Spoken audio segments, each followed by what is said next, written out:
독보적 퀄리티 스쿼시 정보 스쿼시 포스트입니다.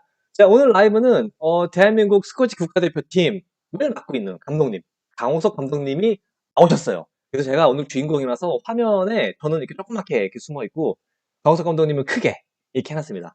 그러면은 이제 사실 아시는 분은 좀 아실 거예요. 강호석 감독님이 이제 워낙 그 네임밸류가 있어가지고 다들 아실 텐데 그럼에도 불구하고 자기 소개 한번 딱 하고 시작할게요, 쌤. 네. 네임밸류는 잘 모르겠고 저는 이제 그 스쿼시 국가대표 남자팀을 2018년도부터 이렇게 이끌고 있는 강호석이라고 합니다. 끝. 간단하죠. 아, 너무 간단해요, 뭐 강쌤. 더 할 게 있나요? 예. 사실 이제 뭐 아시는 분도 아시겠지만 저랑 강쌤은 사제지간이거든요. 제가 제자, 강쌤이 이제 스승님. 뿌듯합니다, 근데 아주.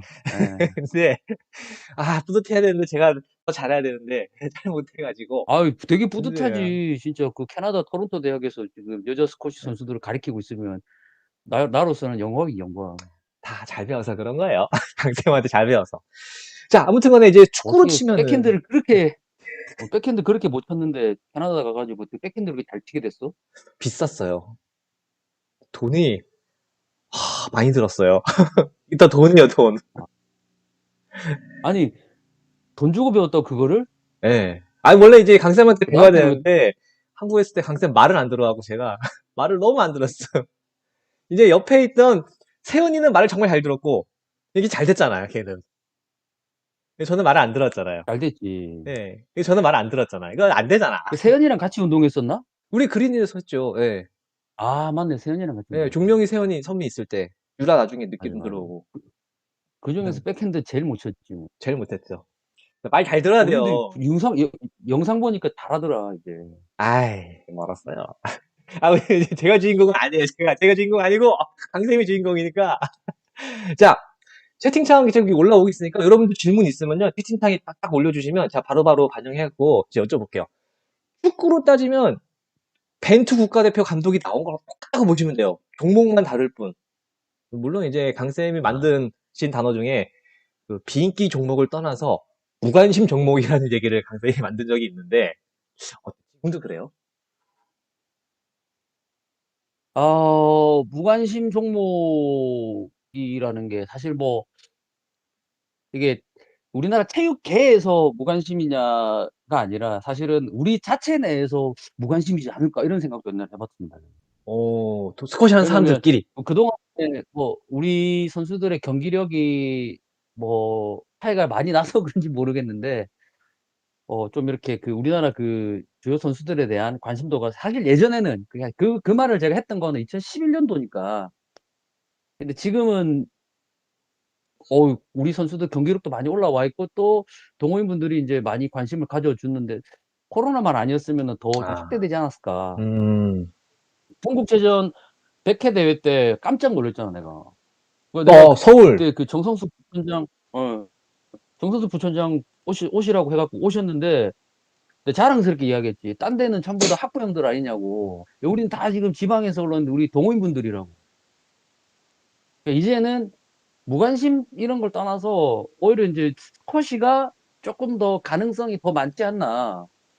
뭐 이런 생각을 하기 때문에 뭐 요즘 어깨 피고 선수 다니고 있지. 난. 음, 저도 이제 어떻게 보면 스쿼시는 좀 우리나라 고인물인데, 저도 이제 25년, 26년 이렇게 하고 있는데, 제가 개인적으로 느끼는 거는 국내 선수권대 레벨이 엄청나게 상향 평준화가 된 느낌이 들어요. 근데 이게 저만 그런 건지 아니면 대표팀 감독에 있는 강쌤도 그런 건지 어떤 것 같아요? 선수들 수준? 선수들이, 예. 이게 뭐 어떻게 이야기를 해야 될지를 모르겠는데 일단 제가 맡고 있는 남자 선수들의 경우를 보게 되면 일단 예선전부터 전국 대회를 하게 되면 아주 그냥 그 박빙. 그래서 느낌이 어떠냐면 전체적으로 일단 코트도 좋아졌지만 선수들의 경기력이 좀 상향 평준화됐다. 그래서 쉬운 경기가 사실은 없는. 그러니까 또 예를 들어서 대진에서 조금 빡세면은 결승 가서는 체력이 떨어질 정도로 이제 사실 예전에는 하루에 이제 우리가 운동했을 때는 뭐 하루에 두 게임 세 게임 해도 뭐 뭐 이틀에 그냥 뭐 64강전을 끝냈던 적도 있었으니까. 옛날에. 근데 그때는 근데 지금은 사실은 말이 안 되는 상황이 되는 거죠. 그래서 지금 계속 남자 경기는 휴식 시간 더 줘야 된다고 지금 계속 내가 주장을 하고 이거 많이 반영이 되고 있고 일단은 전체적으로 이제 선수들의 층도 좀 탄탄해지지 않았나. 그러니까 미들 라인이 굉장히 상향화되면서 굉장히 지금 하여튼 그 덕을 또 많이 보는 것 같아요. 보니까. 대표팀 선수들이 어쨌든 코로나 때문에 우리 국제 시합을 많이 못 나갔는데도 작년 12월에 아시아 선수권 나갔었을 때 경기력이 상당히 올라간 느낌을 본 거는 우리 자체적으로 내부 경쟁이 잘 됐다는 그건 뭐냐면은 선수들의 실력 차이가 굉장히 어, 좁혀졌고 또 선수들의 그런 경기 운영 방법이 되게 공격적으로 바뀌면서 전체적으로 상향되지 않았나 이렇게 생각합니다. 그 선수 전체 숫자는 어때요? 선수들 등록된 선수 숫자. 숫자 약해가지고 그거는 대한스쿼시연맹 아, 이태규 대리한테 아, 물어보세요. 그래요? 네. 패스하죠, 패스. 자, 패스해볼게요. 그러면 이제 대표팀을 사실 맡고 계신데, 그, 대표팀에는 뭐, 이세영 선수도 그렇고, 유라도 있었고, 옛날에 박종문 선수도 있었고, 이 보면은, 사실 여러분들 얘기할게. 제가 강생 사진 시간이다 보니까 좀 강생 이해 뵀는데, 사실은 강 감독님입니다, 사실. 이게 제 입에 안 닿고 이렇게 얘기는 강퇴하세요. 그게 하는데, 편해. 예. 그게 근데 편해. 이제, 진천에 들어가기 전에, 대표팀을 이렇게 맡기 전에, 이미 이제, 발굴했던 친구들이거든요, 이 친구들이. 예, 지금까지 대표팀을 하고 있는데, 강쌤이 보시기에 이 친구들이 재능이 있어서 대표팀이 된 거예요? 아니면 노력으로 됐다고 보세요? 그걸 어떻게 알아? 그래도 발굴했잖아요. 이렇게. 발굴해가지고. 발굴했다기보다는 네. 그 당시에 이제 그 그린힐에서 좀 선수들이 많이 모여 있었기 때문에 결국은 자체 경쟁이 됐고 거기서 선수들이 기량이 올라갔고 거기에 이제 선수들의 노력이 사실 재능이라고 하는 거에 대해서는 저는 모르겠어요. 재능은 뭐 내가 어떻게 판단할 수 있는 부분은 아니고 그러나 이제 그 당시에 훈련의 어떤 그런 분위기나 또 선수들이 어쨌든 또 서로 간의 경쟁이 내부에서 뭐 우리 오성민 씨도 알겠지만은 우리가 금요일 날 GSL 한번 하고 나면은 그냥 죽어요. 그냥 죽어야 터지는 돼. 맞아요. 사실 그런 어떤 그 잘하는 선수들이 많이 모여가지고 같이 운동을 했기 때문에 비교적 이제 그 다양한 경험들 이런 것들이 쌓여서 지금까지 이제 그 대표 선수들까지 되지 않았나 이렇게 생각. 아, 그러니까 환경이 좋았다. 그 사실은 뭐 개인적으로 이제 제가 그 진천 손천에서 이렇게 강의하는 게 있는데 우리 선수들을 위한 강의인데 이제 그걸 이제 다른 종목에서 해달라 그래가지고 3주 전에는 유도 대표팀도 하고 왔는데 첫 번째는 환경이거든요. 특히 스쿼시 종목뿐만 아니라 사실 뭐 요즘에 육상도 지금 보면 옛날에는 뭐 아베베 같이 이렇게 맨발에 육상부 3만 뛰면 된다 이랬지만은 이제는 전혀 그게 안 되는 시대가 돼버린 거죠. 어떻게 보면 이제 환경이 따라줘야 될 시기가 왔기 때문에 음, 결국은 이제는 개천에서 용 나는 거는 힘들고 우리나라 스포츠 전반적으로 다 그렇고 우리 스쿼시도 마찬가지고 환경이 일단 첫 번째 구축돼야 되는 이 환경 안에는 뭐 코트도 있어야 되겠지만은 운동을 하는 사람 그 다음에 시스템 또 지도자의 역량 뭐 또 지도자뿐만 아니라 또 뭐 다른 여러 가지 어떤 그 스포츠 과학 뭐 데이터 이런 것들이 종합되지 않으면은 사실 이제 선수가 개인이 혼자 재능이 좋아서 나오는 시대는 힘들다. 음, 환경이 받쳐줘야 된다. 재능이 있어도. 환경이 제일 중요하지. 일단. 일단 그러면, 좋은 코치가 있어야 되고. 그러면 이제 그 상황이 다 받쳐졌는데, 딱 강쌤이 보시기에, 되려면 어차피 이게 되고, 안 되려면 어차피 안 되는 것 같아요? 그렇게 다 환경이 똑같은 들어가도? 냉정한 얘기인데, 어쨌든 그 이게, 스포츠라는 거를 보게 되면은 일단 타고난 어떤 게 좋긴 한데 이 스쿼시는 조금 다른 느낌 보는 거 같은 게 뭐냐면 뭐 특정 선수를 거론하기는 그렇지만은 이세현 선수 같은 경우 뭐 우리 오성민 우리 코치도 알겠지만은 이세현 선수 어렸을 때 보게 되면은 이세현 선수가 지금 이렇게 우리나라에서 이세현 선수가 가장 오랜 기간 국가대표를 하고 있는 10년 넘었어요. 그리고 횟수로. 뭐 군대 잠깐 갔다 온 1년 빼고는 군대 제대하는 해 바로 국가대표가 되는 그리고 아시안 게임 지금 3번 나갔고 또 지금 이제 네 번째를 나가는 거였는데 이제 연기가 돼가지고 지금 이 선수가 어떻게 할지를 모르겠지만, 그 이전 선수는 과연 재능이 있었을까? 근데 컷이는 내가 봤을 때 탁월한 그 뭐랄 어 꾸준함, 꾸준함이 탁월함이다라는 거를 내가 많이 느끼는 게, 일희일비하지 않고 계속 가면은 이 포텐이 터지는 선수들이 나오고, 실제로 뭐 외국 선수들을 봐도 사실 이제 고티에르 같은 경우에는 가면 갈수록, 또 뭐 사바나 같은 경우에는 가면 갈수록 더 이렇게 좀 좋은 성적을 냈던 선수들이고, 또 뭐 레미 같은 경우에는 정말 획을 그을 줄 알았는데, 어떤 뭐 부상 때문이라고 하지만은 그 부상에 과연 그러면은 어 우연한 부상이냐 아니면은 관리 부실이냐에 대한 부분도 있기 때문에, 이 스쿼시라는 종목 자체는 절대 스피드가 필요할 수도 있고 꼭 그렇지 않을 수도 있고, 그래서 어떤 타고난 것보다는 쪼끔 그 꾸준한 자기 노력. 왜냐하면 지금 뭐 사로 고살 같은 경우에도 31 살에 아시아 챔피언 먹었다니까. 그래서 될 놈 그러니까 되고 스쿼시는 안 되는 놈 안 선천적인 돼요. 능력. 어때요? 그건 아닌 것 같아. 그러니까 예를 들어 육상이라든지 그 네. 피지컬이 정말 좋아야 되는 운동들, 이런 운동들은 그건 타고났지 솔직히. 네. 그러나 이 스쿼시는 처음에 내가 생각했을 때도 '야 이거 뭐 안 되겠지.' 생각했는데, 근데 돼요. 꾸준함이 결국은 그 선수의 음. 어떤 그 성패를 좌우하지 않나. 아. 그러니까 그러니까 우리 동호인분들도 뭐 본인들의 어떤 그 운동 능력 가지고 너무 그 고민하지 마세요. 딱 음. 하나, 제가 예전에 그 이세현 선수 엄마 이야기하면 잘하는 게 로브하고 보스트하고 드롭이야. 이걸로 전국대회 짱 먹었다니까. 발도 느려. 그 스쿼시는, 그리고 또 뭐 애니아오 같은 애들, 아 그죠. 아시안 지금 은퇴했지만 애니아오 얼마나 느린데. 맞아요. 근데 로브, 보스트, 드롭 가지고 서브 가지고 아시아 챔피언 먹잖아 지금. 그러니까 맞 스쿼시는 전략적인 부분도 좀 필요하고, 내가 발이 느리면 내가 느리게 치면 돼. 음. 그러면은 내가 발이 느린데 세게 때려 가지고 키 좀 들어가지도 전에 발이 잘려 버리는 그런 우를 범하면 안 되지. 그러니까 안 될 것 같다고 해도 노력으로 하면 충분히 된다. 이제 희망적인 얘기를 아니, 그리고 전략적으로 가면 돼, 전략적으로. 어차피 게임은 점수 따는 거지 뭐 내가 멋있게 치는 거 아니잖아. 그죠? 음.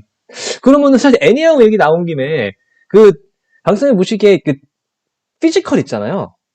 키가 잠깐만 이런 거 크다고. 좀 읽어 줘. 존경하는 네? 강호석 감독님 나왔잖아. 이런 아, 거 읽어 줘야지. 뭐 하는 거야, 진행을. 존경하는 강원님 반갑습니다. 김진호님, 진호님. 알았어, 알았어. 제가 잠깐 못 봤어요. 아, 이거 헷갈렸네. 자, 그러면은 아, 피지컬이 영향을 많이 미치나요? 스쿼시의 강쌤이 생각하기에? 아니라니까. 아, 그건 방금 내가 절대적이진 이야기했잖아. 않다. 사로 고살 같은 애들 키 얼마나 작아. 애니하고는 더 작죠. 피터 니콜도. 그죠? 그러니까. 채팅 올라왔네요. 존경하는 강원석 감독님. 야, 이걸 보고 있어. 예전에 이 라이브에 김원동 선수 나왔는데, 방송은 안 보고 댓글만 보고 있는 거야. 계속 이렇게. 그래갖고 막 헤매는데, 대본 보고 댓글 우리 보고. 김진호 선생님 감사합니다. 근데 여러분들 오늘은요, 제가 보통 이 라이브를 할 때 사실은 예, 선수들하고 많이 했는데, 제가 사전 대본을 다 줬었거든요. 왜냐면 이제 딱 생방송 들어가면은 아무래도 방송 안 해봤기 때문에 말을 안 나오는 경우가 있어요. 근데 오늘은요, 강쌤하고 저는 대본이 하나도 없습니다, 진짜. 아무것도 없어, 손에 지금. 한쌤도 없잖아요, 아무것도. 지금 아무것도 없습니다, 지금. 그냥 깡으로 하는 거예요, 깡으로.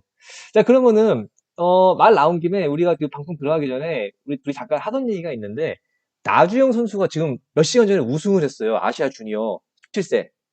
이거는 사실 대박이거든요? 엄청난 사건인데, 이거 잠깐 얘기를 해볼게요. 강쌤, 한번.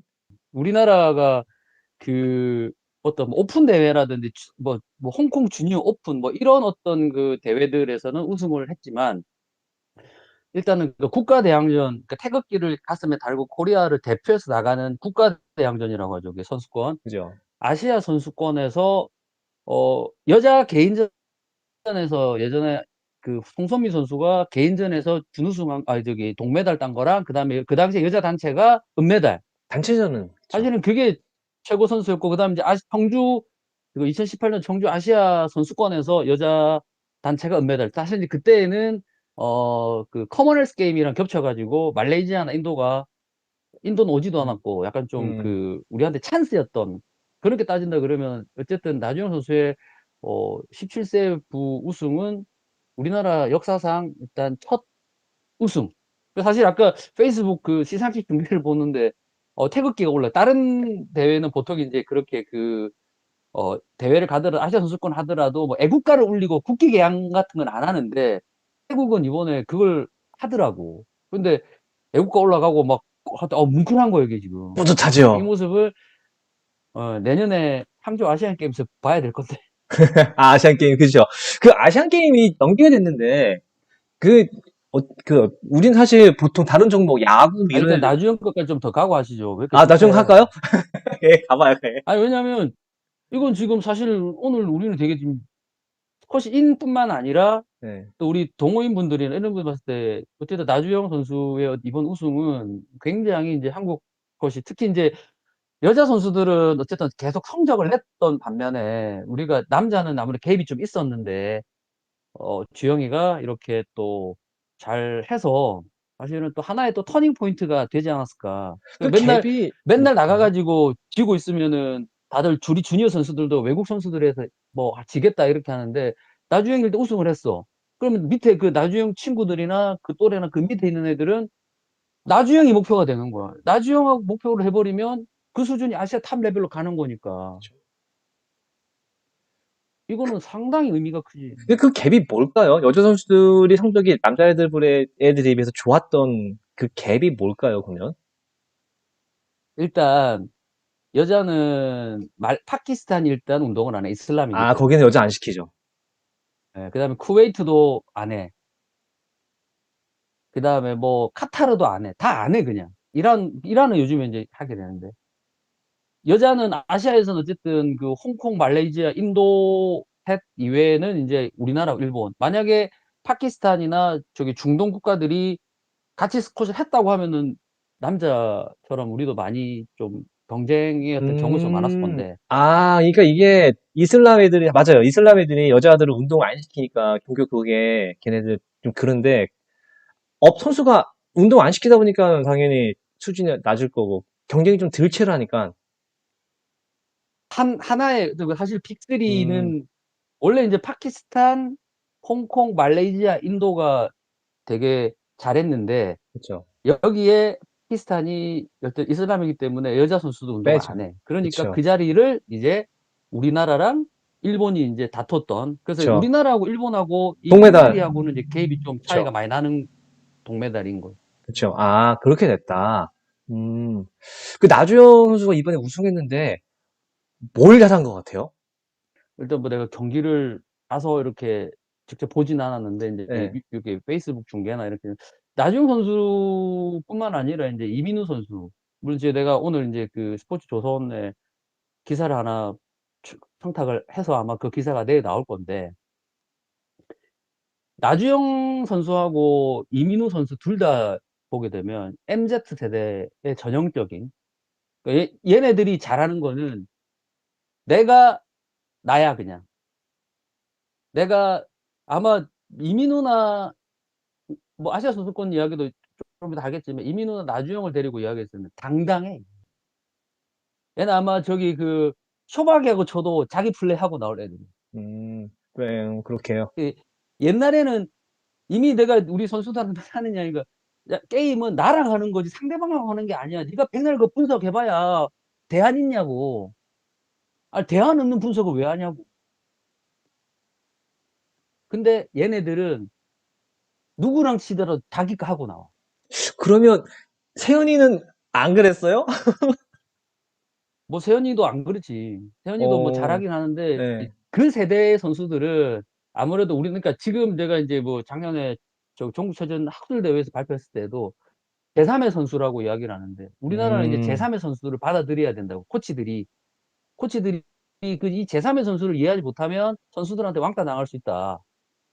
이런 이야기 했는데 주영이하고 민우 같은 경우에는 확실히 애들이 다른 게 일단 기본적으로 성실해. 뭐 음, 그건 성실하다니까 진짜 성실한데 그리고 어릴 때부터 되게 그 좀 뭐랄까 그 정형화되지 않은 스포츠를 하는데 특히 이제 나주영 같은 경우에는 보게 되면은 이게 그 달라. 뭐가 달라요? 그러면 이민호 같은 경우에는 약간 정형화된 게 좀 섞여 있는 거고, 근데 나주형을 보게 되면 만화 같은 느낌이 좀 든다 그래야 되나? 어, 그건 내가 봤을 때 그 아버지이자 코치인 남인우 코치이자 아버지가 그 주영이가 하는 거를 되게 자유롭게, 자율성을 되게 키워주지 않았을까. 음, 왜냐면 제도화된 상황에서 야, 너 그거 하면 뭐 이미 져. 안 돼. 이런 게 없었던 것 같아. 음. 그러니까 주영이는 누구랑 하더라도 물론 그것 때문에 게임이 이렇게 조금 어렵게 가는 경우도 있지만은 오히려 그런 어떤 자유로운 거기 때문에 내가 얘를 깜짝 놀랐던 게 이 얼리발리가 되는 걸 보고 깜짝 놀랐다니까. 그 올리발리 뭔지 설명해 주셔야 돼요. 이거. 설명 좀 하세요. 아, 해주세요. 제가 주인공이 아니라서. 그러니까 사실 그 얼리발리 사실 우리가 발리를 할 때 꼭 이렇게 틀어가지고 열로 들어가가지고 이렇게 해야 되는 게 발리가 아니라 공 오는데 공간 범위를 갖다 대면 돼 그냥. 그냥 한 템포 빠르게 들어가는 거죠. 그렇지. 상대 들어오기 전에 그러니까 빠르게. 정형화된 스윙 뭐 예를 들어 이런 거 있잖아. 옛날에 뭐 포핸드 하게 되면 라켓을 이렇게 들어야 되고 뭐 팔로스를 끌야 돼. 이런 게 사실은 사실 스윙하는데 그게 뭐 중요해. 그쵸. 스쿼시는 구석에 밀어 넣다라는 거란 말이야. 구석이 보이면 그걸로 밀어 넣으면 되고 폼이 뭐고 필요 없으냐 그걸로 보내는 게 중요하지. 근데 주영이는 그런 게 처음에 너무 좋더라고 보니까. 그리고 음, 이제 라이징 볼, 그러니까 우리나라 선수들이 공을 홀딩해서 잡고 친다라는 이런 거, 홀딩에 너무 있다 보니까, 물론 나도 옛날에 그렇게 가르쳤지만, 홀딩을 해야 되는 상황도 있지만은, 아니, 빨리 치면 끝나는 거야, 그거. 빨리 그냥 치면 끝나는데, 그걸 자세 잡다가 티존 컴백, 결국 스쿼시는, 상대방이 리커버리 할 수 있는 시간을 최대한 줄이고 자유로운 스윙을 못하게 해야 되는데, 내가 홀딩 하다가, 물론 홀딩이라는 건 상대방이 티존에 들어와 있을 때 홀딩을 해야지. 근데 상대방이 치지 않은 상황에서는 빠르게 공간이 열리고 빠르게 치면 되는데, 우리는 잡고 쳐야 된다는 개념이 너무 강했었는데, 나주영은 달랐어, 그게. 지금 강쌤 얘기가 좀 풀으면은, 라이징 볼을 때린다는 얘기가 뭐냐면요. 이거 제가 그냥 할게요. 그냥 아, 공이 이제 우리가 보통 일반적으로 생각하는 게 공이 이렇게 바닥에 한번 원바운드 되면은 정점에 올라서 때리는 게 이제 일반적이라고 생각하는데 상대가 이제 티에 준비해서 이미 들어와 있어. 모든 거 다 받을 것 같아. 그러면은 이거 이제 홀딩 한다고 해서 공을 안 치고 기다리는 거예요. 이거 홀딩이라 그래요. 기다리고 있다가 타이밍을 무너뜨려 놓고 치겠지 할 때 안 쳐. 기다려. 상대가 멈칫 그때 때리면 뻗 하다가 나가는 게 홀딩인데 지금 강 선생님이 얘기하신 거 나중 선수가 잘했다고 하는 라이징 볼은 정점이 오기 전에 그냥 치는 거예요. 한 템포 빠르게. 그렇게 되면 상대가 이것도 타이밍이 헷갈리거든요. 정점이 때리는 게 리듬인데 정점이 오기 전에 따닥 가서 확 쳐버리면은 타이밍이 더 빨라지는 거야. 얘는 준비도 되기 전에 공이 들어오는 거죠. 리턴하러 가야 돼. 이러면 이제 압박상이 생길 수 있는 거를 대해서 지금 강쌤이 지금 라이징볼 이 얘기를 한 건데 이게 나정 선수가 잘 됐다라고 이야기를 한 거죠. 그쵸? 그러니까 사실 그런 거는 아버지이자 코치가 음, 잘 본인이 하는 거에 대해서 격려를 많이 해주지 않았을까. 음. 그럼 대표팀에 나정 선수가 이제 들어와 있는데 이 선수를 잘 써먹어야 된단 말이에요. 이제 그 내년에 아시안 게임이 있잖아요. 자, 우리 전망 한번 해볼게요. 아시안 게임. 물론 이거 그걸 어렵지만 내가 어떻게 알아, 아, 이게 그거를. 전망을 해봐야 하는 하는 거죠. 거지. 벤투 감독도 월드컵 16강에 얘기하잖아요. 우리도 해야지, 이거 이제. 해봐야죠. 저번에, 네. 전망이라기보다는 사실 어 어쨌든 그 주영이한테는 되게 행운이었다고 보는 게 일단 대표의 어떤 그 승강전을 통해서 이제 새로 대표가 됐고 그죠, 그리고 되자마자 바로 이제 미국 전지훈련을 가게 되는 그죠. 이런 케이스였고 이제 물론 그게 이제 아시안 게임을 대비해서 갔는데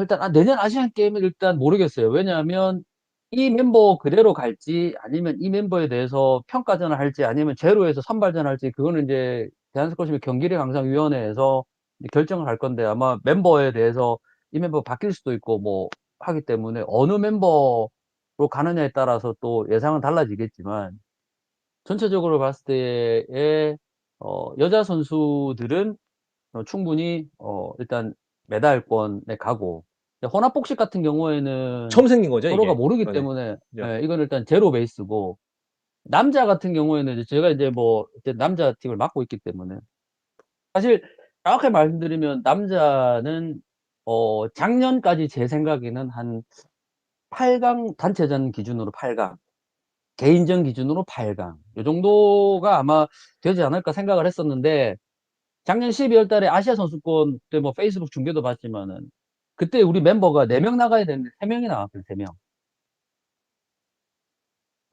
4명이 나가는 이유는 이제 예비 선수가 있고 서로 그렇죠. 이제 좀 오전 오후로 경기를 하니까 많이 뛰는 선수는 이렇게 휴식도 주고 해야 되는데, 우리는 3명이 나가다 보니까 3명이 다 해야 돼. 그때 이제 그 부상 중이었던 선수고, 또 하나는 이제 8월 달을 8월 말까지 정말 특히 뭐 유재진 같은 경우 뭐 정말 진짜 말도 안 되는 경기를 보여주고 있었는데, 전국체전이 일단 다시 캔슬이 나는 바람에 선수들이 갑자기 뚝 떨어진 거예요. 그리고 아시아 선수권도 열린다 안 열린다에 대해 논란이 되게 많았는데 갑자기 또 열린대. 그러니까 선수들이 준비가 덜 된 상태 2주 운동하고 갔는데, 특히 또 저기 그 3명밖에 안 가고 했는데, 첫날 우리가 이제 12시에 홍콩이었고, 그다음에 7시에 말레이시아, 1, 2번 시드랑 하루에 다 하는데, 어우, 잘하더라고. 음, 내가 그동안에 봤던 우리 그 대표팀 경기력이 아니야. 우리가 잘한 건지 걔네들이 못한 건지 모르겠고, 일단. 어, 결국 거기서 유재진이 파키스탄을 최초로 또 이겨버렸지. 46이었던 맞아요. 그 이크바를 갖다가. 맞아요. 거기다가 뭐 아심카는 저기 이민우한테 정말 결국은 구걸하다시피 해가 이겼지. 뭐, 그리고 사실 이란도 되게 잘하는데, 이란하고 할 때도 뭐, 우창욱이 뭐 역대급 경기 했지. 그걸 보면서 갑자기 욕심도 생기는 거야. 어? 뭐지, 이거? 근데 거기서 또 일본이 4등을 했어. 공동 3위란 거지. 저 일본이 이겼어요. 맞아, 파키스탄. 일본도 지금 멤버가 좋고. 그러면은 진짜 우리도 조금 잘 준비를 하고 하면은 가능성이 영 없진 않다. 그러니까 8강 했던 나의 생각이 한 저기 그 4.5강 정도. 와, 아시아 게임에서 그 정도. 4강 가려면은 일단 위에 있는 게 말레이시아, 홍콩 애들은 걔네는 간다고 치고, 그 다음에 이제 인도도 잡아야 되는데, 사실 현실적으로 일본도 우리가 빡세잖아요. 쉽진 않잖아요, 일본도. 당장? 아직 우리 일본한테 좀 약간 밀리는데, 그쵸. 어쨌든 근데 일본은 우리가 늘 생각했지만은 비슷하게 왔던 친구들이기 때문에, 그러니까 특히 이제 그 어쨌든 파키스탄하고의 게임이 중요했고, 그 다음에 그게 민우가 홍콩 그 3번 받고 나오는 쯔관노를 그냥 30분 만에 광탈시켜버리는 그 놀라운 경기를 보면서, 이 괜찮겠네, 조금 더 잘 준비하면. 음, 그래서 이제 일단 한 4.5강, 4강은 조금 모르겠고 4.5강 정도 되지 않을까. 4.5가 좀 올라갔네요. 예전 하던 기대치보다. 8강에서 많이 올라간 거지. 그쵸. 자, 아무튼 간에 좀 딴 얘기 또 해볼게요. 강쌤 요즘에 프로스펙스 밀고 있잖아요. 찍고 있잖아요, 지금. 예, 어떤 계기예요? 갑자기? 이거, 그러니까 이런 이야기는 되게 재미가 없는데, 사람들은 전부 다 내가 무슨 프로스펙스 스폰 받는 줄 알고 나한테 전화가 온다니까? 프로스펙 좀 구해달라고. 내가 내 돈 주고 사서 쓰는데. 그러니까 왜 그러니까 이거 갑자기? 약간 리얼인데, 국가대표 지도자로서 선수원에서 전천 선수원에 가고 이렇게 했는데, 우리나라가 스포츠 강국이긴 한데, 우리나라 브랜드가 없는 거야. 다 뭐, 데상트, 나이키, 다. 근데 보면 중국 같은 경우에는 리닝이라고 자기 자국 그쵸. 브랜드 있고, 리닝 있죠. 일본은 뭐 브랜드 많고, 그 다음에 내가 토론회 같은 데 나가보니까 작년에 일본 제품 스포츠 브랜드를 최다 수입한 나라가 우리나라인 거야. 음, 4,500억 정도. 당장 아식스만 해도, 그래서, 그쵸. 어디뿐만 아니라 뭐. 그래서, 나는 그냥 스폰 들어오는 거 어쩔 수 없고, 나라도 사서 신을까? 근데 프로스펙트라는 거는 이제 이건 좀 약간 좀 진한 거 있는데, 이거는 다음에 이야기하면 안 될까요? 아버지가 이 공장에 다니셨다니까, 프로스펙트. 아, 그러니까 오, 아버지가 뭐 예. 공장에 그냥 주야간 하시는 분이야, 그냥. 엄마는 음, 미싱 밟고, 그 1차 저기서. 그러니까 그 당시에 나는 이제 어린 마음에 예, 아버지한테 프로스펙스 하나, 그러니까 어린 마음에 아버지 회사 다니면 그냥 다 그 회사 적은 줄 아는 거야, 그냥. 그러니까 아버지한테 왜 음, 프로스펙스 하나 안 사주냐고, 나한테. 근데 그때 프로스펙스가 좀 비쌌어. 우리 때, 어릴 때. 음. 그래서 엄마한테 뒤지게 두드려 맞았지. 근데 강쌤 차는 그리고 혼나잖아요. 나는 까발로, 근데 차는 혼나잖아. 아니, 자꾸 내가 모든 국산품을 쓰자라는 게 아니야. 그냥 내가 스포츠 브랜드. 예. 그리고 내가 이런 생각을 하게 된 건 옳더라니까. 그래서 내가 이제 프로스펙스는 우리 때에 원래 좀 글로벌 브랜드로 가는 거예요. 원래 이 프로스펙스가 니콜 데이비드가 원래 나한테 달라 그랬다니까. 96년도에. 아, 옛날에 내가 니콜 줬다니까, 이 주니어 때. 프로스펙스를. 걔 말레이시아 티 그 이상한 거랑 내가 바꿔줬다니까. 그 당시에 90년대까지만 하더라도 동남아에서 프로스펙스가 괜찮았었지. 근데 이제 어, 뭐 여러 가지 정치적인 이유에 의해서 프로스펙스가 아, 저는 잘 안 몰라요. 됐는데, 그래서, 그렇지. 근데 내 생각에는 프로스펙스에 내가 얽힌 것도 있고, 나는 프로스펙스를 정말 신고 싶었는데, 뭐, 못 신었는데, 결국 이제 내가 1월 달에 생일 선물 때 갑자기 이 생각이 들어가지고, 우리 와이프한테 프로스펙스 사달라고. 아, 그게 시작이에요.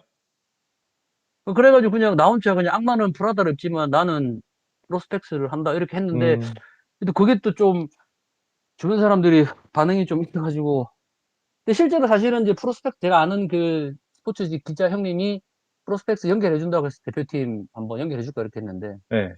일단 우리가 푸마랑 지금 하고 아, 있어가지고, 그쵸. 네, 새로 바뀌었죠. 모르는, 예. 음, 그래서 개인적으로 하나 생각하는 게 내가 신어보니까 일단 기능성에서는 조금 하지만 일반 신고 다니는 신발들은 좀 싸고 괜찮더라고. 그래서 여기 음, 계신 동호인분들도 프로스펙스 좀 신으세요. 우리 브랜드 스포츠인으로서 우리 브랜드를 좀 사서 신는 게 좀 도움이 되지 않을까. 음.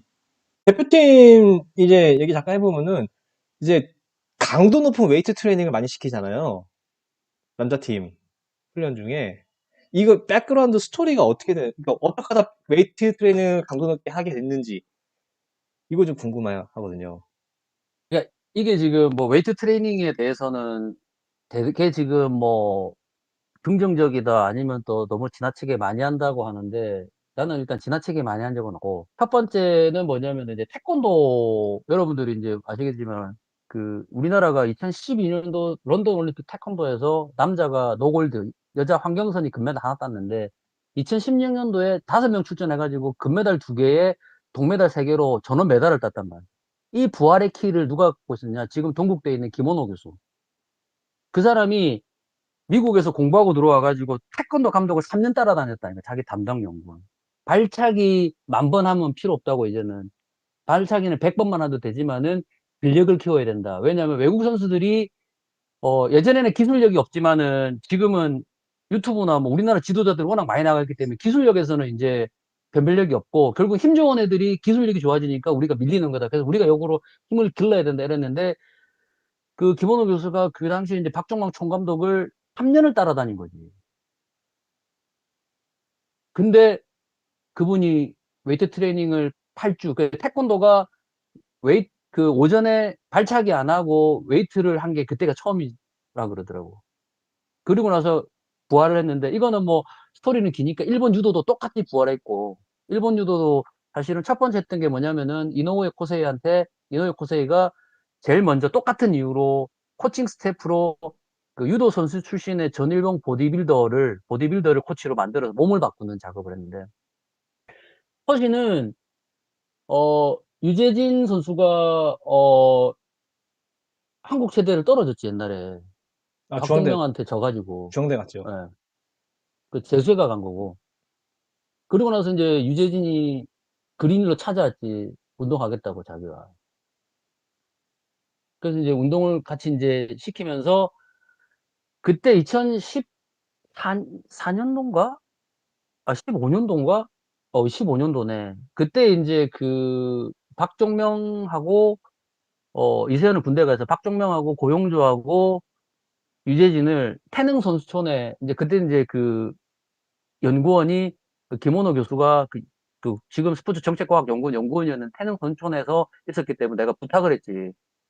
우리 애들 맡길 테 일주일에 3번만 봐달라고. 그때 애들이 이제 그린힐에서 한 80km 되는 거기로 왔다 갔다 차도 많이 막히는데 동계 훈련할 때 걔네는 그냥 갔다 와. 거기서 애들이 이제 웨이트 운동을 했는데 그 해에 유재진 뭐 완전 부활하고 시니어, 그러니까 일반부 시합 나가가지고 되게 잘했고. 그리고 그에 뭐 전국체전 뭐 걔네들이 나왔고 우승했지 뭐. 그러면서 점차 이제 그 우리나라 다른, 물론 그전에도 웨이트 트레이닝을 했는데 옛날에는 어떤 식이냐면 그냥 12번 3세트야, 그냥. 12번 3세트. 그러나 이제 김원호 교수 만나가지고 정확하게 원RM 측정하고 그 다음에 운동 강도를 80%에 맞추고 선수마다 이제 횟수를 조절해주는 이런 운동을 했었는데 여기에 걸린 또 다른 에피소드 하나는 이제 2018년도에 대표팀이 들어가고 이제 그런 그 횟수보다는 이제 강도 위주의 웨이트 트레이닝을 했는데 그때 어쨌든 우리가 청주 아시아 선수권에서 그때 판정만 제대로 했으면 재진이가 이겨서 우리가 4강 올라가는 거였다니까 그때. 로버츠라고 그 새끼 지금 진짜 보면 진짜 때리고 싶은데 하여튼 그런 했는데 문제는 뭐냐면은 너무 앞서갔던 거라고 볼 수 있는 게 그렇게 이제 그리고 이제 2019년도 아시아 선수권 하러 말레이시아를 갔는데 애들이 이제 우리 웨이트 프로그램을 홍콩의 레오라든지 이런 애들 보여준 거야. 그 얘네들이 크레이지라 그런 거지. 너무 많이 그래서 한다고. 애들이 그때 와서 이제 많이 하는 게 아니라 강도가 높다, 강도. 그래서 애들이 그런 이야기 하길래, 알았다. 그러면 그냥 각자 알아서 하자. 이래 됐는데, 결과론적으로 뭐냐면은, 이세현 선수 같은 경우는 꾸준히 했는데, 이세현 선수는 계속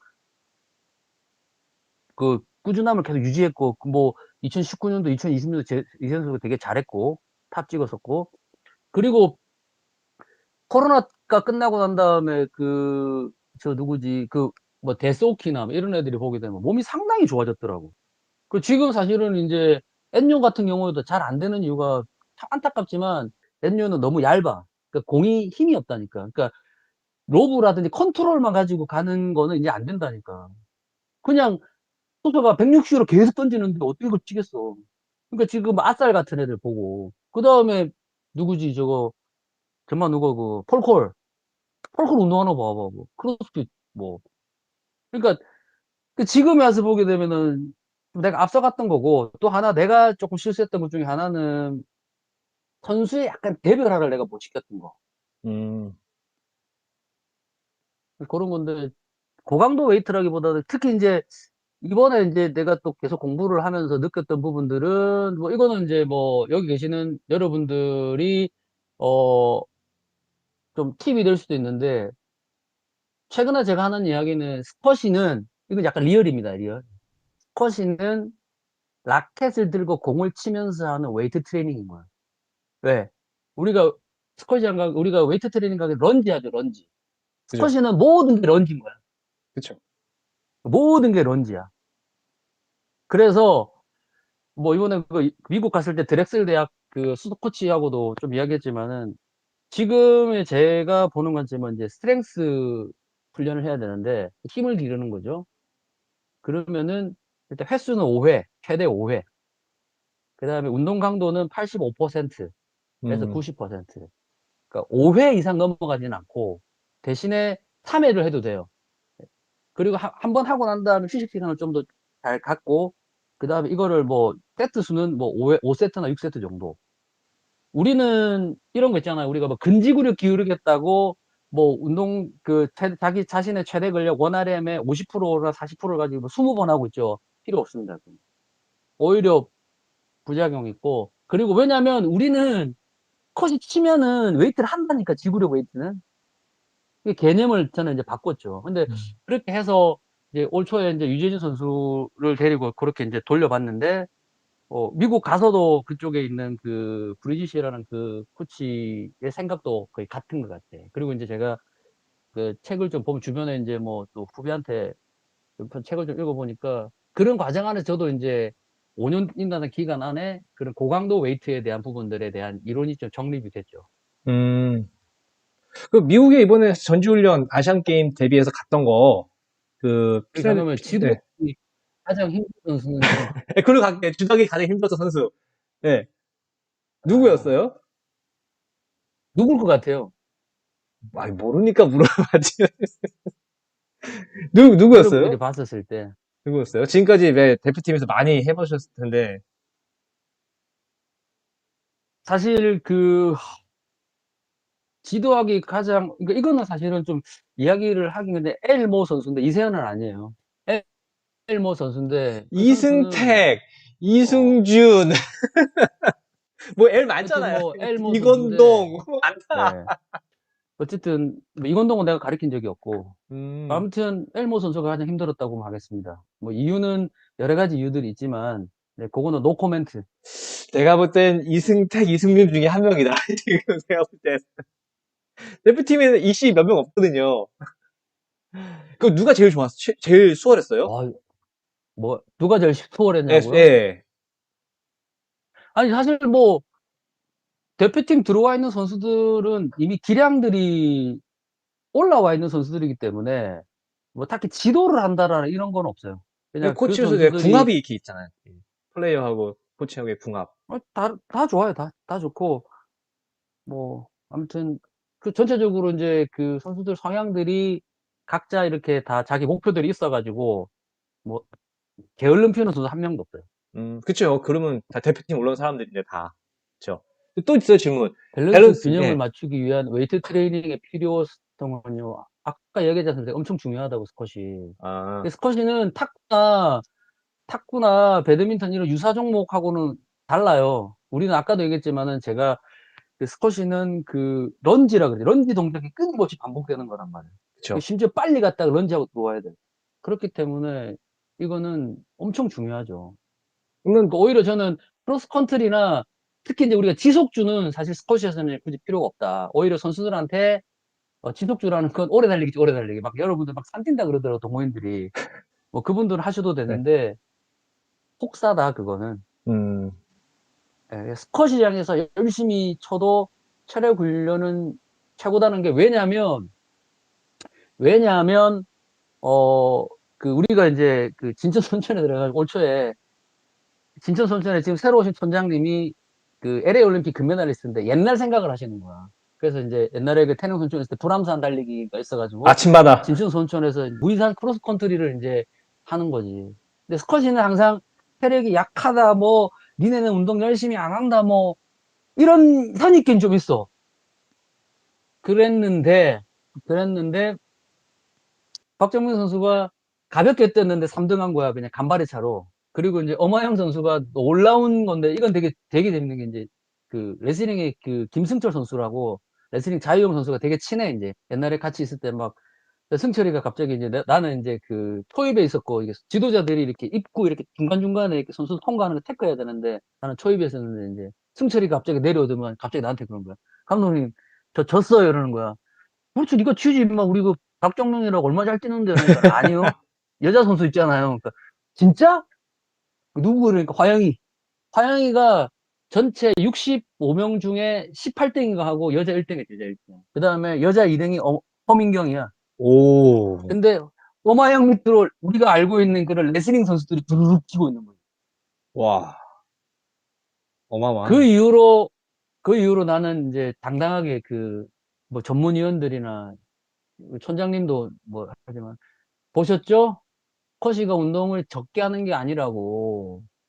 그리고 그때 이제 폴라라고 이렇게 심박수 채는 게 있는데 그 종명이가 이제 그 차고 뛰어보고 스쿼시를 치고 뛰어봤는데 최고 심박수가 스쿼시가 훨씬 높고 그 다음에 그 이세훈 선수가 크로스핏 할 때랑 크로스핏 중독이니까 스쿼시 할 때 찍어봤는데 스쿼시가 훨씬 더 높다. 그러니까 몇 여러분들 나왔어요? 교현이가 그때 스쿼시 할 때 197 나오고 와, 크로스핏 할 190 상가 197 나오고 크로스핏 할 때 186인가 이게 나왔더라고. 와. 그러니까 여러분들 제가 말씀드리지만은 산 뛰는 거는요 하지 마세요. 산은 그냥 막걸리 들고 등산하면서 음악 들으면서 이렇게 하는 거지. 그리고 관절이 진짜 안 좋아요. 우리는 왜냐하면 이제 농담이 아니라 스쿼시나 런지 동작이라 그랬잖아요. 스쿼시를 쳐도 무릎에 부하가 많이 가는데 그걸 굳이 크게 도움도 안 되는 산을 왜 뛰어? 그러면 질문이, 이 스쿼시가 라켓 예. 들고 계속 런지 하는데, 예. 런지를 계속 하는데, 그러면 코트에서 게임을 많이 했으면, 그거 말고 예. 웨이트장 가서 웨이트 트레이닝의 하나로 런지를 추가로 할 필요는 없는 거예요, 그러면? 저는 이제 그 그런 어떤 것보다는 힘을 길러야 된다 그랬잖아요. 그러니까 횟수보다는 약간 그 횟수는 좀 줄이고 어깨를 좀 치는 거. 음, 제가 그 훈련 뭐 이거는 그냥 뭐 하시는 김에 좋은 훈련 방법 제가 하나 알려드릴게요. 그 HIIT라 그래 갖고 하이 인텐시티 인터벌 트레이닝이라는 게 네, 맞아요. 있거든요. 네. 이게 이제 우리가 처음 들어갔었을 때는 그 러닝머신을 태권도 선수들이 하고 있더라고. 러닝머신을 이대훈 선수는 막 30초를 뛰고 바로 그냥 30초는 이렇게 그 원판을 가지고 스네치 동작을 이렇게 계속 하는 거를 반복을 하는데, 우리가 그거를 계속 하다가 이제 내가 우리 정책과학연구원이었던 우리 담당 연구원한테 그걸 새로 한번 짜보자 해서 짜서 했는데, 그것도 좀 애매하고 고민을 한게 컷이랑 좀 맞춰서 한번 해볼까라는 생각을 했어요. 그리고 한 동작만 하지 말고 좀 다양한 동작을 넣자. 그래서 했던 게 뭐냐면 20초, 런닝머신에서 20초를 뛰어. 속도는, 그러니까 원래 30초 뛰는 거를 10초를 줄였죠. 속도는 뭐 남인 저기 이민호 선수 같은 경우는 17에서 18을 놓고 뛰고, 뭐 이세현도 16, 그전에 13 놓고 뛰었는데 16 놓고 뛸 정도로 이제 애들 뛰어. 그러면 20초를 뛰자마자 런닝머신은 계속 돌아가는 거지. 그러니까 일반 저기 웨이트장에서 하기 힘들고 돌려놓고 그 다음에 10초를 쉬어. 10초를 쉬고 첫 번째 동작은 이제 그 맨몸 스쿼트 점프. 그거를 20초 동안 또 하는 거야, 빠르게. 그리고 또 10초를 쉬어. 그리고 또 20초를 뛰어. 또 10초를 쉬어. 그러니까 이걸 왜 이렇게 만들었냐면, 보통 우리가 이제 랠리를 기준으로 보게 되면은, 물론 1초 만에 끝나는 것도 있지만은, 보통 한 30초에서 한 40초 평균 잡아 봤을 때, 그리고 나면 그 랠리가 끝나고 나면 랠리와 랠리 사이에 이제 서브를 넣잖아요. 그죠? 요게 보통 짧게는 5초에서 조금 길면 한 7초 정도 되더라고. 그래서 그거를 10초로 잡은 거지. 그러니까 나는 이제 랠리는 우리가 빨리 뛰어야 되니까 20초로 잡고, 그래서 이제 40초로 하면 안 되고 20초로 두고 10초 하고, 그다음에 이제 그런 맨몸 웨이트 동작을 이제 하나씩 넣는 거지. 플라이 박스 점프도 있고 거기에 이제 사이드 런지도 있고 있는데, 이거를 이제 이번에 그 미국 갔다 와서 이제 미국에서 그 구상을 해서 들어와서 우리 대표팀 남자 선수들한테 해봤는데, 이민호 선수가, 근데 제가 자각 강도를 물어보거든요. 이민호 선수가 딱 그 이야기, 3세트 하니까 진짜 포지칠 때 힘들 때 느낌은 너무 똑같다라는 거. 그리고 이제 그거 할 때에는 타바타가 맞아요. 이미지 트레이닝을 하라. 일단 내가 런닝머신을 뛸 때와 그 다음에 어떤 동작을 할 때에는 내가 랠리를 한다 생각을 하고, 그 다음에 그러니까 그, 그 휴식 시간에는 진짜 내가 서브 넣기 전에 휴식을 한다. 그 다음에 동작을 할 때 내가 랠리를 한다. 그런 이미지를 항상 그리면서. 그러니까 아무튼 요 운동이 오히려 산 뛰는 것보다 더 나을 수도 있습니다. 그렇죠. 스플릿 스쿼트 동작 같은 거죠. 네네네. 그러니까 그런 동작들이 들어가 있어요. 런지도 들어가 있고, 플라이 박스 점프 들어가 있고, 그거는 이제 그 런닝 6번에 동작 6개. 그러니까 12가지 동작이 되는 거죠. 그게 끝나고 나니까 5분 40초 걸리더라고. 그러면은 1세트가 끝난 거야. 그럼 우리가 이제 2분의 휴식을 주는 게 아니라 이런 강도가 높기 때문에 3분의 휴식을 주는 거죠. 그럼 똑같이 또 그 세트를 반복을 하는 거예요. 그래서 제 생각에는 이거를 7세트까지 끌고 가는 선수는 누구랑 붙어도 나는 안 질 것 같다. 7세트요? 다행히 아직까지는, 예. 근데 이민우 선수가 4세트까지는 도전을 했고, 그러니까 오히려 우리가 이제 그런 과거에 우리가 했던 그런 뭐 산악 크로스 컨트리나 막 그다음에 운동장 가가지고 막 4km 지속 비교 이런 거 크게 도움 안 되는데, 그럼 그냥 몸 푸는 걸로. 음. 갑자기 얼굴이 빨개졌어. 너무 열받았나 봐, 내가. 열감을 표현. 네, 그러면은 그 훈련법 나온 김에 이거 사람들 많이 또 궁금해하는 건데 네. 동호인분들이 이 방송을 대다수거든요. 보시는 분들 중에서 동호인분들 실력이 늘으려면은 제발 이것만 해라. 제발 제발 이것만 하자. 한 세 개만 찝어보면 뭐뭐 있어요? 우선순위 매겨서. 실력을 키우기 위해서 네, 제발 이것만 제발 해라. 일단 제발. 스쿼시 열심히 치고. 그러니까 어떤 연습을 해라. 어떤 훈련을 해라. 제발. 근데 이거는 사실 너무 스쿼시는 되게 포괄적. 일단 기본적으로 스트렝스 훈련 해야 되고요. 음. 네. 그 다음에 사실 저는 뭐 우리 오성민 코치도 저한테 배워봤지만은 저는 스트레이트밖에 안 가르쳐요. 크로스를 가르쳐 본 적이 없을 때까지. 알죠, 그죠? 내가 크로스 못 치잖아, 그래도 내가. 크로스 못 쳐요. 본인만 못해. 다른 애들 다 잘 쳐. 나 못 쳐. 그래서 일단 스트레이트를 잘 치기 위한 그런 그게 있어요. 그러니까 그 스트레이트를 잘 치기 위한 연습을 해야 되고, 그 다음에 음, 또 하나는 뭐냐면, 우리 대표 선수들한테 항상 하는 이야기인데, 한국 선수들이 포스트를 잘 못 쳐요. 실질적으로 드롭도 그렇게 잘하지는 못해. 왜 그러냐면, 우리는 뭔가를 하라 그러면은, 예를 들어서, 기본적으로 애들이 기본샷 한다고 하면은, 뭐, 포스트 드라이브 이런 거 한단 말이에요. 나는 그거 할 때, 시합하고 똑같이 좀 하라. 보스 드라이버는 일단 좌우를 어슬렁어슬렁 이렇게 툭툭 치고 이렇게 한단 말이에요. 예전에는. 근데 그런 것들이 보통 하루에 한 10분 정도 한다고 하면 그거 할 때 제대로만 하면 그 10분이 100일이 되면 몇 분이 되는 거야. 그러니까 우리는 한 번에 뭔가 집중을 해서 잘한다라고 해서 하는 건 말이 안 되는 거고, 기본적으로 내가 평상시에 하는 기본 패턴들, 특히 신청 아닙니다. 네, 신청 촌장님이 직전이었고, 특히 보스트 드라이브 훈련할 때, 그 다음에 드롭 드라이브 훈련할 때 가장 첫 번째 T존에서 출발하세요. T존에서. 우리 제자리에 서가지고 치는 공 하나도 없어. 반드시 T존에 들어가서 하고, 그 다음에 뒤에서 보스트 치는 사람도 최대한 중심을 낮춰서 날카롭게 치려고 하시고, 그 다음에 뒤에서 드롭 얻는 사람들도 드롭 드라이브 할 때에도 T존에 갔다가 나와서 드롭 넣고, 앞에 있는 사람들도 T전에서 출발해서 치고 들어오고 이렇게 하셔야 돼요. 그러니까 우리 시합에서 T전을 그렇게 강조하면서 우리가 연습할 때는 그렇게 안 한단 말이야. 혼자 음, 칠 때는 어쩔 수 없지. 그렇죠. 실질적으로 대표팀 처음 들어와가지고 뭐 그런 처음 들어왔던 저랑 운동 처음 했던 선수들 여기에서 굉장히 힘들었어요. 드롭 드라이브 10분 할 때 T전 반드시 들어가, 심지어 제가 거기서 스쿼트까지 시키거든요. 그걸로 그렇게 하니까 훨씬 더 선수들이 이제 그 뭐랄까 힘들어 하지만은 느낌은 뭐냐면은 시합하고 똑같은 거지. 그러니까 보스트 드라이브, 그 다음에 드롭 드라이버 이 두 가지만 열심히 하셔도 실력 엄청 좋아져요. 음, 그러나 이거를 할 때 최대한 집중하셔야 돼요. 몸 푼다고 대충 하면 절대, 몸은 라켓으로 푸는 게 아니라 그 전에 밖에 달리기로 풀고 들어가야 돼. 그리고 스윙이라든지 이런 걸 하고 난 다음에 코트 안에 들어갈 때에는 항상 내가 시합하고 똑같다라는 생각을 가지고.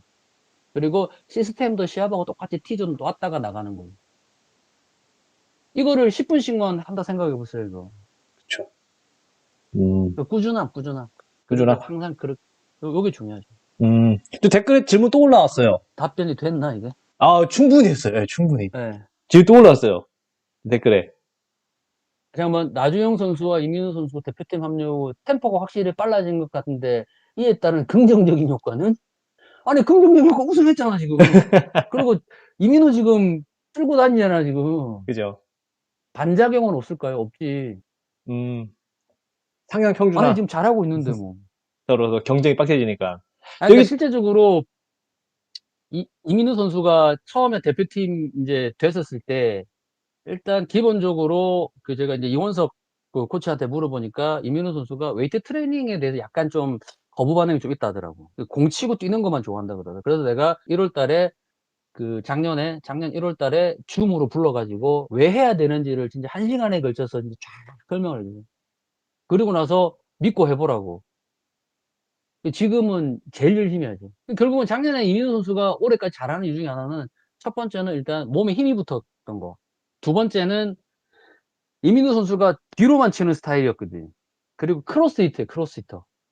그 스트레이트 치는 법을 일단 조금 더 디테일하게 알려주고, 그 다음에 그 T존의 위치를 앞으로 많이 당겼어요. 이민우 선수 고등학교 때에 그걸 보게 되면은 서비스 박스의 뒷 라인 그쪽에 서 있거든. 아, 로우티에. 지금 잘 보시게 되면 거의, 예, 중간까지 들어가 있다, 거의.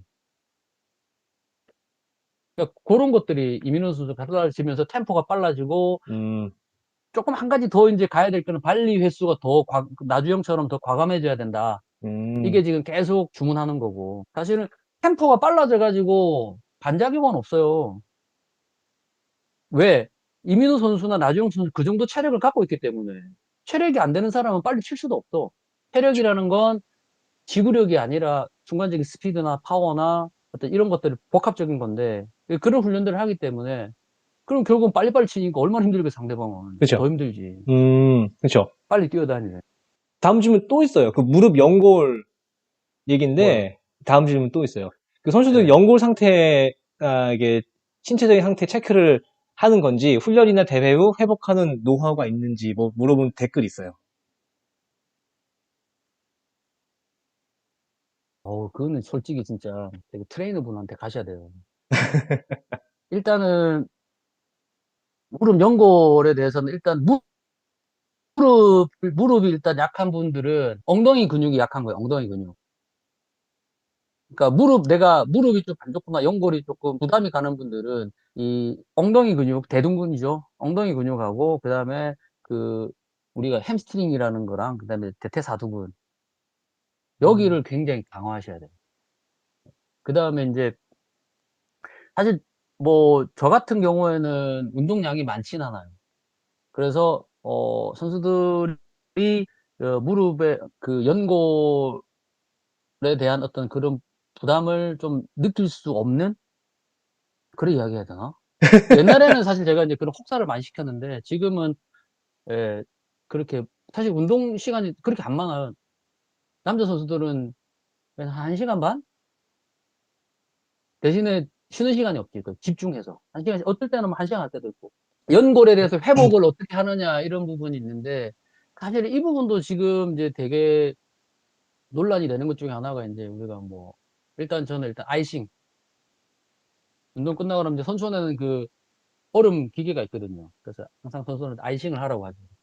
그 다음에 또 하나는 뭐 주기적으로 계속 본인들이 그런 그 사실 이제 연골 자체에 부담이 간다는 아까도 말씀드렸지만 근육량이 떨어졌기 때문에 그래서 이 웨이트 트레이닝이나 이런 것들을 갖다가 꾸준히 하셔서 그 근력을 좀 강화시켜서 하시는 게 도움이 될 겁니다. 이렇게. 음, 그리고 또 질문이 있는데, 스트레이트를 치는 팁이 있다고 했는데, 그 팁에 대해서 구체적으로 풀어달래요.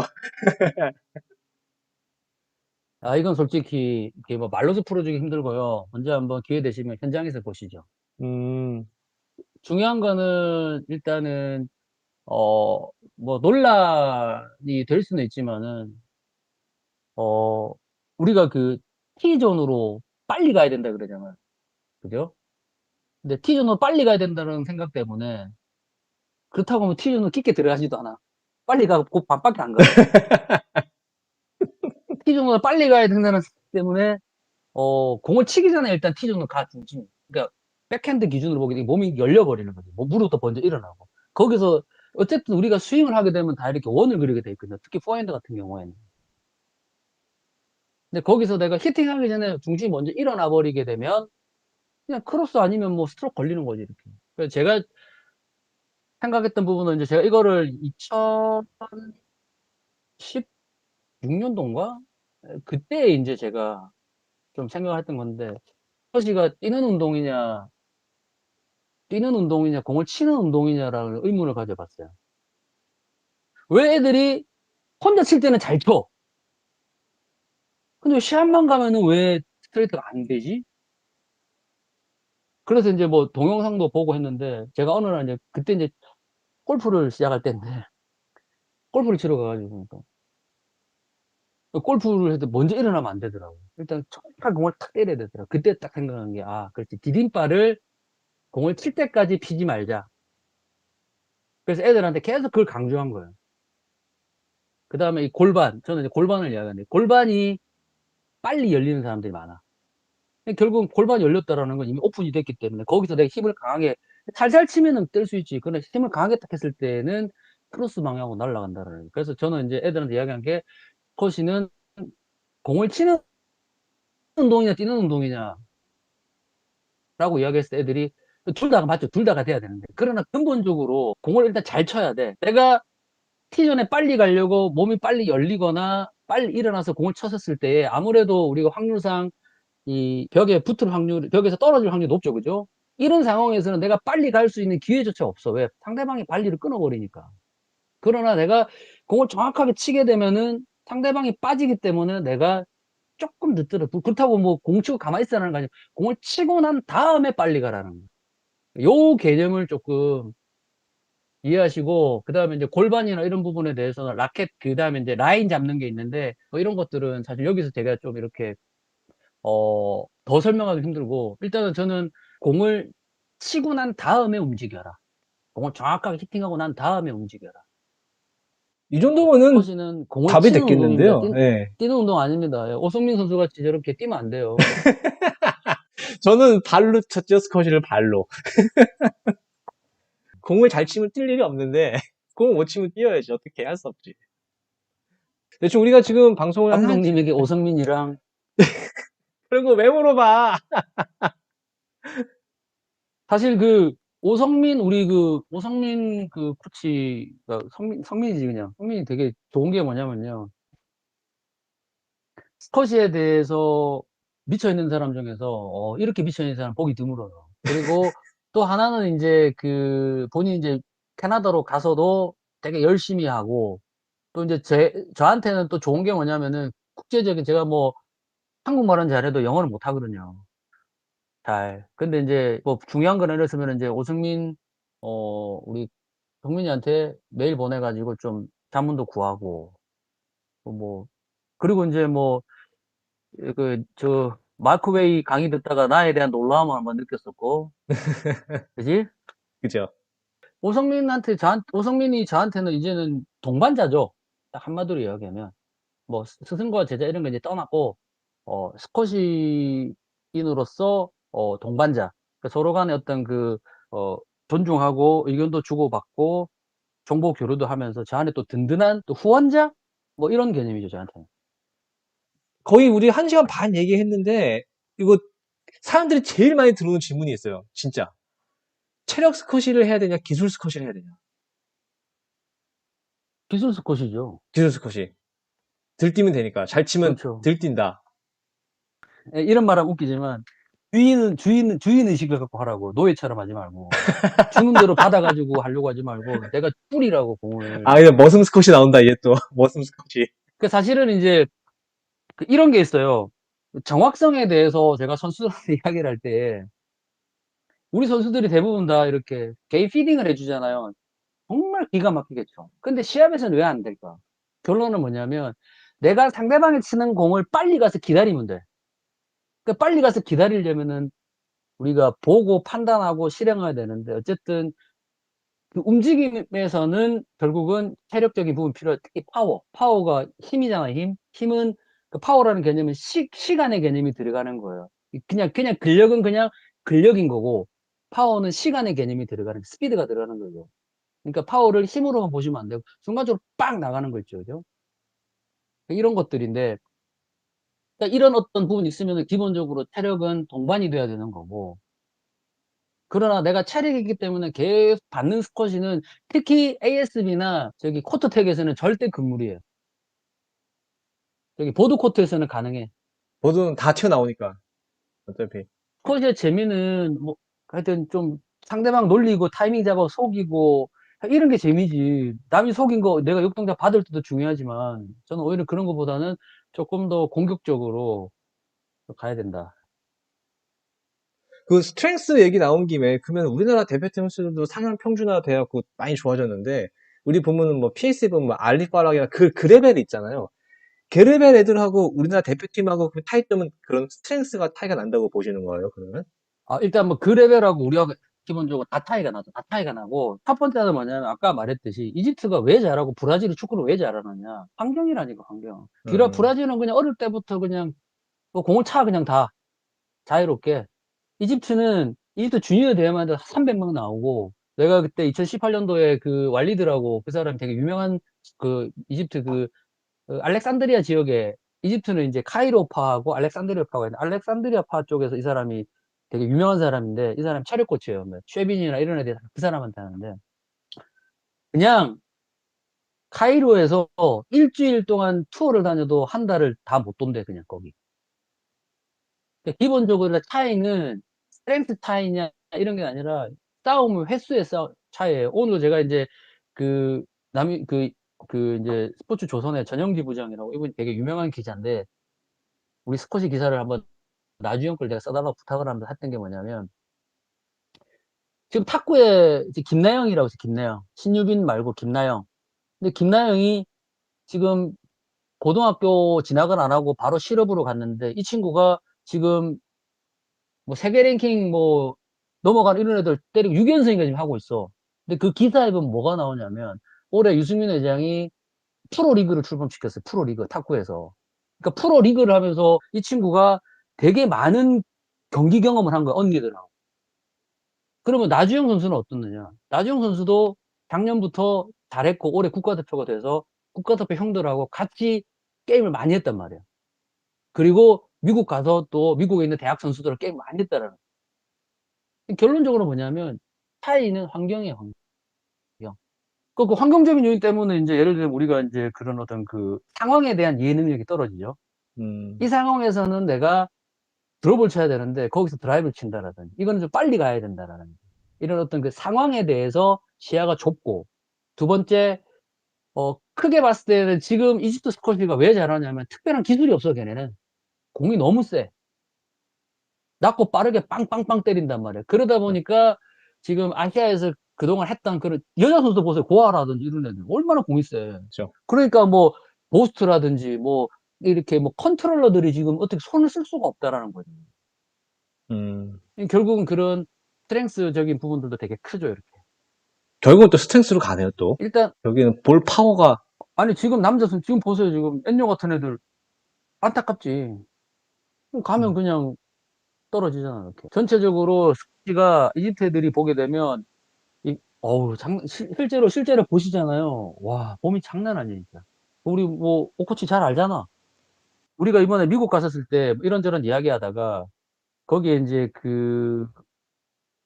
미국 대표팀 헤드 코치가 스쿼시 선수 출신인데 학사하고 두 개를 갖고 있더라고, 스포츠과. 근데 이 사람이 무슨 이야기를 하냐면, 미국 스쿼시가 대학 위주로 있다가 이번에 이제 알란 스펙터 센터가 만들어지잖아요. 8개월 됐대요. 8개월 됐는데 첫 번째 성과는 뭐냐면 다 같이 훈련해서 좋다. 두 번째는 티모시 골웨이가 아니고 티모시 뭐더라, 그마 이러니. 얘가, 30, 그니까 30 136이었다 그러더라고. 그리고 나서 이제 알란 스펙터 센터가 생기고 옹뱅이라는 좋은 코치가 오고 거기서 집중된 훈련을 했는데 그리고 지금 60인가 되고 그 당시에 TOC에서 하마미 29위 걔를 이기고 그 다음에 준우승했던 고사리랑 풀세트 갔어요. 얘가 그럼 이 8개월 동안 무슨 일이 벌어졌느냐? 개별한 거야. 거기에 이제 브리지 씨라는 그 친구는 여자분인데 드렉셀 대학 디비전 1이죠. 드렉셀 대학의 수석 스트렝스 코치예요. 이 사람이 이제 오전에는 대표팀을 봐주는 거야. 얘한테 딱 한 거예요. 일주일에 4번씩 스트렝스 훈련하는 거예요. 얘는 힘이 너무 약하다라는 거지. 힘이 약하기 때문에 기술력을 발휘할 수가 없는 거야. 기술력을. 그래서 그 스트렝스 훈련을 통해서 힘을 많이 길렀다 그러더라고. 그리고 나서 물론 이제 거기에 옹뱅이라는 또 훌륭한 코치가 가서 잘 가르쳤고. 결론적으로 봤을 때 지금 전체적으로 봤을 때는 우리가 고민을 해야 될 게 일단 드라이브를 낮고 빠르게 때리는 거랑 그 다음에 T존으로 더 깊게 들어가서도 내가 역동작에 걸리더라도 빠져나올 수 있는 이런 힘들이 필요한 거지, 힘들이. 이게 굉장히 스트렝스죠. 음, 결국 일단 답변이 하드웨어가, 됐나요? 예, 일단 하드웨어가 제대로 갖춰져야겠네요, 먼저. 뭐라도 하려면. 국제적으로 가려면은 그런 것들이 좀 필요하죠. 예. 자, 그러면은 오늘은 뭐 요 정도 하면 될 것 같아요. 이 정도 하면은. 지금 1시간 반 정도 그러니까 했는데, 역동작 빠져나오는 건 진짜 이민호 선수가. 이 선수가 지금 방에서 말이 안 끝나! 밤새려고 왔는데 안 끝난다고 내가 빨리 얘기했잖아. 끝나네. 안 끝난다고. 나는 밤새려고 왔는데 빨리 벌써 끝낸다고? 예, 강슨 나오시면 안 끝난다고 내가 얘기했잖아, 내가. 안 끝난다고. 이거 1부에 안 끝나요, 이거 1부에. 그 끝으로 소감 한마디 듣고 끝낼게요. 되게 전 사실 저희 선수들한테 이런 기회를 많이 활용하라고 하거든요. 있으면 적극적으로 자기를 어필하고. 왜 그러냐면은 결국은 이제는, 그러니까 팬이 없는 스포츠는 죽은 스포츠예요. 한국 스포츠가 그러다 보니까 지금 국제 경쟁력은 좋았지만 지금 무너지는 종목이 되게 많아요. 우리는 팬이 그래도 저는 있다고 생각을 해요. 그러면은 팬들에 대한 그걸 가져라. 제가 2018년도 아시아 주니어 선수권 청주에서 할 때 그때 인제 항상 우리 대표팀 남자팀을 따라다니는 분이 계셨어. 그 우리가 이제 싱가포르하고 마지막 게임을 하고 난 다음에 이제 그분한테 그 고영재 선수한테 우리 펜던트에다가 대표팀 사인 다 해 가지고 그분한테 드리고 단체 사진을 제가 찍게 했거든요. 그분은 지금도 그때의 그게 있다더라고. 나는 선수들한테 "너네들이 잘하는 건 이제 단지 스쿼시야. 그러니까 너가 스쿼시 잘하는 거에 대해서 우리 동호인분들이나 이런 분들이 와서 응원해 주고 너네를 도와주는 데서 너네 정말 감사해야 된다."고. 그런 이야기를 많이 하거든요. 정말로 팬이 없으면은 이 존재할 이유도 없고 앞으로 전국체조도 마찬가지고 이렇게 그냥 무관심인 상황에서 하는 스포츠들은 이제 점점 이제 도태될 겁니다. 그래서 우리 선수단 이야기를 하고 실제로 인제 일본 펜싱이 굉장히 지금 잘하거든요. 걔네 스폰서가 되게 많아요. 그리고 왜 많느냐? 우리보다는 못하지만 2008년도에 베이징 올림픽에서 은메달 딴 사람이 있어. 이 사람이 인제 미국의 NBA 가정을 가서 자기가 공부를 하다 보니까 이런 '관중이 없는 스포츠는 무너질 거다.'는 생각을 하고 그러니까 일본에 가서 이제 세계 일본 펜싱 협회 회장이 되면서 이 사람이 한 거는 뭐냐면 너무 룰이 어려운 거야. 그거를 쪼끔 더 팬 친화적으로 바꾼 거지. 불빛도 팍 나오게 하고. 그다음에 선수들한테도 본인이 개인 스폰서를 끌어오라고. 그래서 다 붙이라고 여기에 그냥. 그런 어떤 팬과의 어떤 그런 소통이 있어야지. 예를 들어서 우리가 스쿼시가 아시안 게임이나 이런 데 성적은 못 내지만 우리의 팬덤이 100만 이라 생각을 해 보세요. 우리는 스폰서 엄청 들어와요 그냥. 그럼 그 돈으로 인해서 그 스폰서 가지고 배드민턴이 대회가 거기는 국가대표 1 진, 2 진이 따로 움직여. 계속 투어를 다니는 거야 이렇게. 그게 뭐야? 배드민턴 동호인이 많으니까 그런 거야. 그러니까 스폰서들이 붙는 거야 대표팀에. 그러니까 우리도 또 마찬가지인 게 항상 우리 스쿼시 동호인분들 이런 분들하고 내가 유재진한테도 그랬어. "너 안 될 때는 주말에 한번 특강도 열어라 임마 좀 가서." 자꾸 그래서 이분들이 스쿼시를 더 좋아할 수 있게끔 만들어주는 작업을 해야 된다. 그래서 제가 사실 오늘 여기에 나온 것도 저는 3 시간도 할 수 있어요. 할 수 있고 충분히 체력도 되고 이야깃거리도 많은데 제가 안 그럼에도 돼요, 불구하고 제가. 제가 또 이거를 하게 된 거는 그렇다고 제가 실력이 놀라운 사람은 아니에요. 그러나 이걸 하게 된 이유는 어쨌든 또 스쿼시에 대해서 되게 궁금해하시고 또 관심을 갖는 이제 오승민 코치가 하는 단톡방 여기에서 굉장히 많은 이야기들이 오고 간다 그러더라고. 아, 그래서 이렇게 그래요? 스쿼시에 관심 갖는 분들한테 쪼끔이나마 제가 도움이 될 수 있다라는 생각 때문에 이렇게 아주 즐거운 마음으로 나왔어요. 앞으로도 여러분들이 저희 이제 관중들이 오픈되거든요. 관중분들이 이제 경기를 볼 수 있습니다. 그런 경기 할 때 이렇게 좀 많이 오셔서 실제로 보시면 또 재밌어요. 음. 이번에 김천 가니까